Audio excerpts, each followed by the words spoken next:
Mais ne pas avoir Jésus, tu le sais. Mina. Est-ce que vous savez?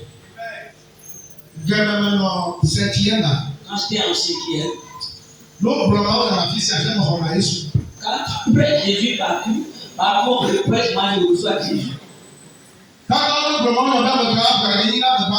on prêche quelque part, ils sont sûrs de recevoir Jésus sur le bonheur de l'âme. Mais oui, c'était de la pagaille.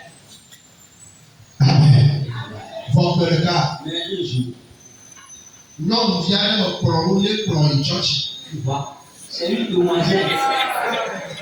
demoiselle qui se poursuivait de toute mon ardeur qui m'a amené à l'église. Et quand j'étais rentré dans l'église, moi j'étais là-bas pour faire honneur à ma demoiselle. Mais le jour-là, quand la parole de Dieu est sortie, j'étais assis dans l'église et je pleurais. Et j'ai quitté l'église sans la fille et j'étais resté dehors. Et je pleurais dehors. La réunion n'était pas terminée, donc j'étais parti là. Celle-là que j'avais suivie là, je ne la connais plus. Ce jour-là. Quand j'étais revenu à la maison, j'ai dit Jésus, j'ai entendu prêcher ta parole longtemps. Aujourd'hui, j'ai entendu ça.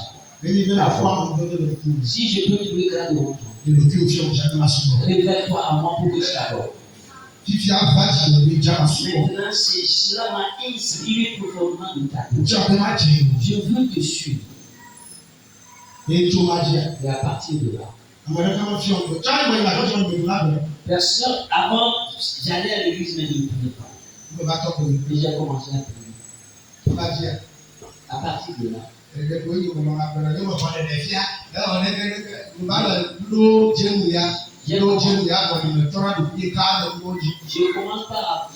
commencé par avoir des révélations, mais je ne suis pas ce prêcheur-là qui m'a révélé, Dieu m'a montré, Dieu m'a dit, je ne dis pas ces choses-là, mais j'ai commencé par avoir certaines choses qui ressemblaient à la spiritualité. J'ai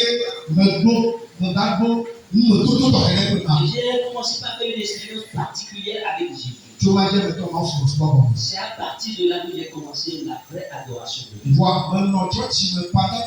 Mais j'étais resté dans l'église un peu beaucoup. Mais je n'étais pas répondu. Mon frère.